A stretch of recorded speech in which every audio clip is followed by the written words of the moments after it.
Hi friends, இன்றைக்கி நம்ம Nisha cooking சேனலில் Valentine day special cake. So Valentine day அதாவது காதலர் தினம் செலிப்ரேட் பண்ணுறவங்க கண்டிப்பாக ஒரு கேக் வாங்கி கட் பண்ணுவாங்க. ஸோ அந்த சமயத்தில் கேக் வந்து ரொம்ப காஸ்ட்லியாக இருக்கும். நம்ம நார்மல் டைமில் வாங்குகிற கேக்கை விட அது ரொம்ப காஸ்ட்லியாக இருக்கும். ஸோ அப்படி காசு அதிகமாக போட்டு வாங்காமல் வீட்டில் இருக்கிற பொருட்களை வச்சு சிம்பிளாக ரொம்ப கம்மியான செலவில் இந்த வேலண்டைன் டே கேக் செஞ்சுருக்கேன். வாங்க இது எப்படி செய்யலாம்னு சொல்லி பார்ப்போம். இப்போ செம்மையாக இருக்கும், டேஸ்ட்டு கேக்கும் நல்லா ஸ்மூத்தாக இருக்கும்.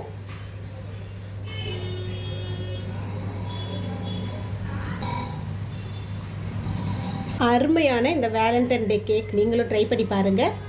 கேக் நல்லா ஸ்மூத்தாக இருக்குது, பாருங்கள் எவ்வளோ ஸ்மூத்தாக இருக்குது.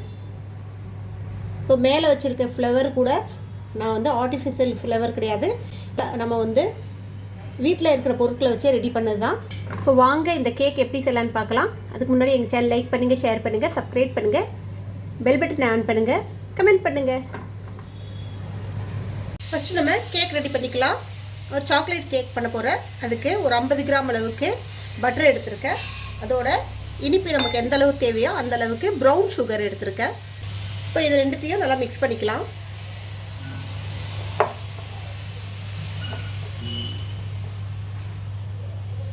இப்போ இதில் கொஞ்சோண்டு வார்ம் மில்க் சேர்த்து மிக்ஸ் பண்ணிக்கலாம்.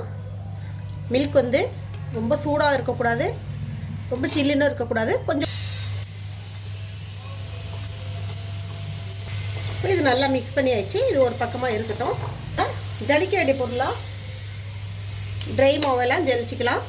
ஒரு கப் அளவுக்கு கோதுமை மாவு எடுத்திருக்கேன். ஸோ நல்லா அழுத்தி ஒரு கப் அளவு கோதுமை மாவு கிட்டத்தட்ட 100 கிராம் அளவுக்கு இருக்கும். இதோட baking powder 1 spoon, baking soda 1/4 spoon, ஒரு சிட்டிகை உப்பு, இது எல்லாத்தையும் ஒன்றா இதில் சேர்த்துக்குங்க. ஒரு 2 ஸ்பூன் அளவுக்கு கொக்கோ பவுட்ரு,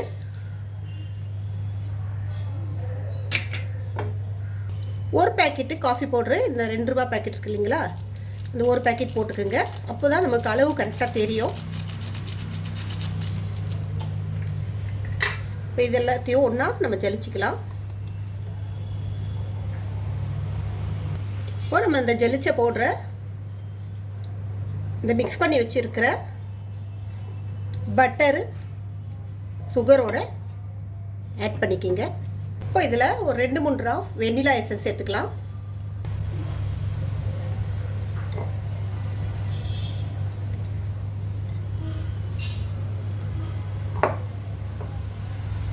இப்போ இதுக்கு நமக்கு மில்க் தேவைப்படும். கொஞ்சம் கொஞ்சமாக சேர்த்து மிக்ஸ் பண்ணுங்கள், ஒரே அடியாக ஊற்றிடாதீங்க. இந்த மாதிரி நீங்கள் பண்ணும்போது தான் நல்லா ஸ்மூத்தாக கேக் நமக்கு நல்லா பொஃபியாக சாஃப்டாக வரும். இப்போ லாஸ்ட்டாக ஃபைனலாக நான் இதில் கொஞ்சோண்டு எண்ணெய் சேர்க்க போகிறேன். ரீஃபண்ட் ஆயில், சமையல் எண்ணெய். ஒரு 25 ml வரைக்கும் சேர்த்தா போதும், நிறைய வேணாம்.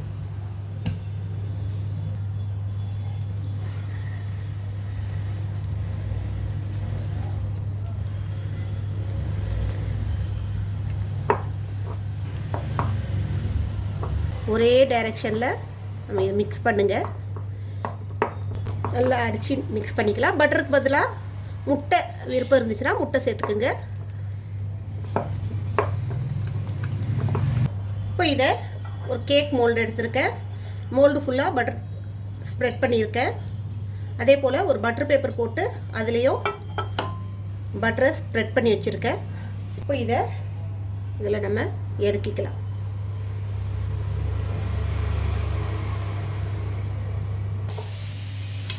நல்லா இந்த மாதிரி டேப் பண்ணி விடுங்க. இதை ஃபாயில் கவர் போட்டு கவர் பண்ணிக்கிங்க. ஃபாயில் கவர் இல்லைன்னா ஏதாவது ஒரு மூடி கூட போட்டு கவர் பண்ணிக்கலாம். இதில் நான் முட்டை ஆட் பண்ணல, இப்போ மைதா ஆட் பண்ணல. முட்டை மைதா இல்லாமல் இந்த கேக் வந்து கொஞ்சம் நல்லா ஹெல்த்தியான கேக்காக நம்ம ரெடி பண்ணுறோம். ஆல்ரெடி ஒரு கடாயி, நான்ஸ்டிக் கடாய் தான் இது, ப்ரீஹீட் பண்ணி வச்சுருக்கேன். இதுக்குள்ளே ஒரு வளையம் போட்டு வச்சுருக்கேன். இப்போ நம்ம இதில் இந்த கேக் மோல்டை எடுக்கிட்டு இதை க்ளோஸ் பண்ணி விட்டுருங்க. இது நல்லா ஃபுல்லாக கவர் ஆகுற மாதிரி க்ளோஸ் ஆகிடணும். இப்போ இதை கொஞ்சம் லோ ஃப்ளேமில் ஒரு 35 to 40 மினிட்ஸ் நம்ம பேக் பண்ணி எடுக்க போகிறோம். அடுத்தது நம்ம ரோஸ் ரெடி பண்ணுறதுக்கான ப்ராசஸ் பண்ணலாம். அதுக்கு நான் ஒரு பீட்ரூட் எடுத்துருக்கேன். நல்லா பெரிய சைஸ் ஒரு பீட்ரூட் எடுத்துக்கோங்க. அதை தண்ணி ஊற்றி வேக வச்சு எடுத்துக்கலாம். இப்போ நம்ம வேக வச்ச பீட்ரூட்டை நல்லா மசித்து எடுத்துக்கலாம். நல்லா வேக வச்சிடணும்.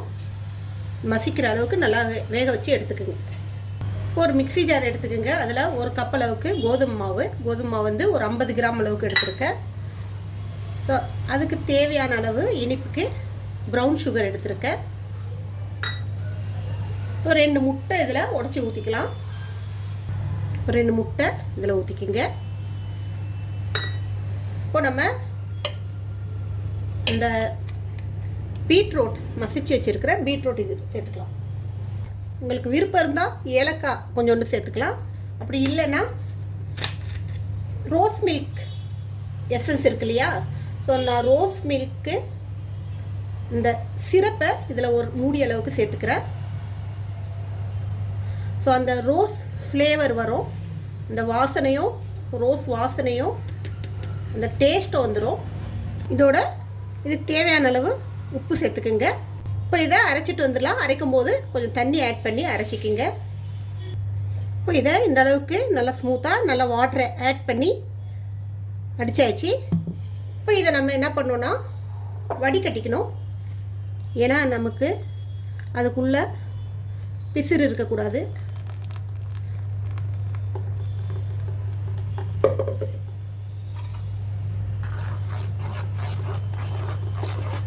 வடிகட்டும் போது இந்த மாதிரி நம்ம ஜூஸ் வடிகட்டும் போது வர மாதிரி வரணும். அந்த அளவுக்கு நம்ம வாட்டர் ஆட் பண்ணணும். இந்த அளவுக்கு நல்லா ஸ்மூத்தாக இருக்கணும். ஸோ இதை இன்னும் கொஞ்சம் நீங்கள் டார்க் கலர் கொண்டு வரணும்னு நினச்சிங்கன்னா கொஞ்சோண்டு food colour, red food colour போடலாம். பட் ஃபுட் கலர் வேணாம், நமக்கு இந்த அளவு கலரே போதும். அடுப்பில் தோசைக்கல் வச்சுக்கிங்க. பட்டரோ இல்லாட்டி நெய்யோ நல்லா தடவி விட்ருங்க, ஸ்ப்ரெட் பண்ணிவிடுங்க. அடுப்பை நல்லா லோ ஃப்ளேமில் வச்சுக்கோங்க. இப்போ இதில் நம்ம நைஸாக தோசை ஆட்டம் வாற்றி எடுக்கணும். இதில் அடுப்பு நல்லா ஸ்லிம்மில் இருக்கணும். நமக்கு கலர் சேஞ்ச் ஆகிடக்கூடாது.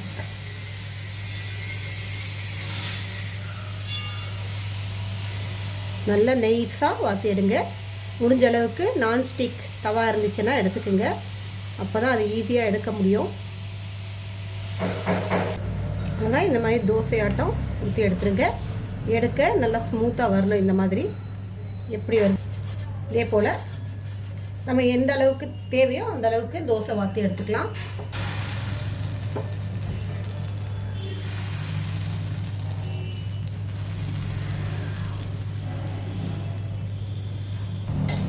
மேலே எண்ணெய் எதுவும் ஸ்ப்ரெட் பண்ண தேவையில்லை, இப்படியே வாற்றி எடுக்கணும். இப்போது ஒரு பவுலில் தண்ணி வச்சுட்டு இன்னொரு பவுலில் ஒயிட் காம்பவுண்டு சாக்லேட் எடுத்துருக்கேன். ஒயிட் காம்பவுண்ட் சாக்லேட்டோட இந்த பட்டர் சேர்த்து மெல்ட் பண்ணி எடுத்துக்க போகிறேன். நம்ம கேக் நல்லா சூப்பராக ரெடி ஆகிடுச்சு. இதை டீமோல்ட் பண்ணிக்கலாம்.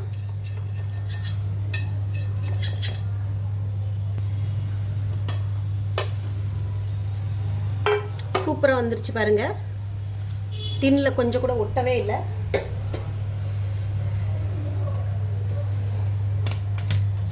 நல்லா பாஞ்சியாக இருக்குது. இப்போ இதுக்கு மேலே இருக்கிற இந்த பார்ட்ஸை கட் பண்ணி எடுத்துடலாம்.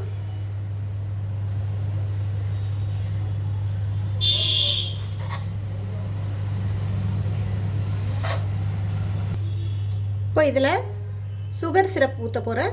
சுகர் சிரப் வந்து ப்ரௌன் சுகரில் தான் சிரப் செஞ்சுருக்கேன்.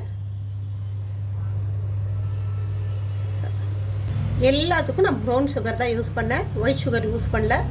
இந்த தோசையை இப்படி பேக் சைடாக திருப்பி போட்டுக்குங்க.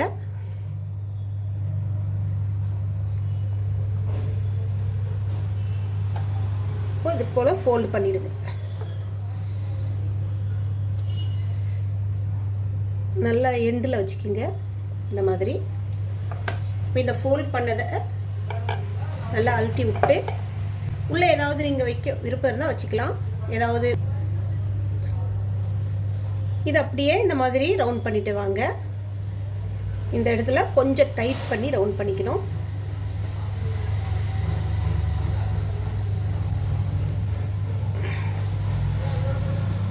இந்த மாதிரி ஒரு ரோஸ் ஆட்டம் வரும். இப்போ இது ரெண்டாக கட் பண்ணிக்கலாம்.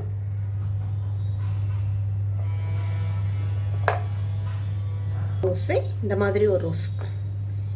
இதே போல் மற்றதையும் ரெடி பண்ணிக்கலாம். உள்ளே ஏதாவது வைக்க விருப்பம் இருந்தால் வச்சுக்கலாம். நீங்கள் இதுக்குள்ளே வந்து நம்ம பீனட் பட்டரு அப்படின்னா நம்ம ஜாமு இல்லை பட்டரு எது வேணாலும் இதுக்குள்ளே நம்ம வச்சு ரோல் பண்ணலாம். நான் அப்படியே ரோல் பண்ணியிருக்கேன் ப்ளெயினாக. இப்போ இந்த மாதிரி ரோஸ் ரெடி பண்ணி ஆயிடுச்சு. நம்ம ரெடி பண்ணி வச்சுருக்க கேக் எடுத்துக்கலாம். இப்போ இதில் நம்ம இந்த ஒயிட் சாக்லேட் ரெடி பண்ணோம் இல்லையா, அதை ஸ்ப்ரெட் பண்ணிக்கிங்க நல்லா.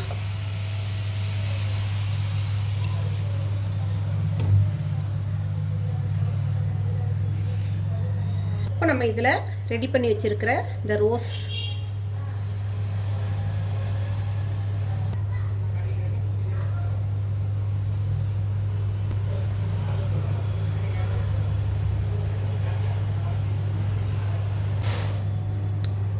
நல்லா அருமையான ஒரு வேலண்டைன் டே ஸ்பெஷல்.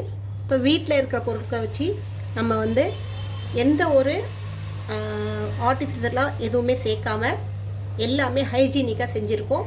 சாப்பிட்றதுக்கும் நல்லாயிருக்கும், டேஸ்ட் செம்மையாக இருக்கும், எல்லாருக்கும் பிடிக்கும், எல்லோரும் விரும்பி சாப்பிடுவாங்க. ட்ரை பண்ணி பாருங்கள். இன்னொரு ரெசிபியோடு உங்களை சந்திக்க வரை உங்களோட விடைபெறுவது உங்கள் நிஷா. எங்கள் சேனல் லாஸ்ட் வரைக்கும் பார்த்தவங்க அனைவருக்கும் மிக்க நன்றி. பாய்.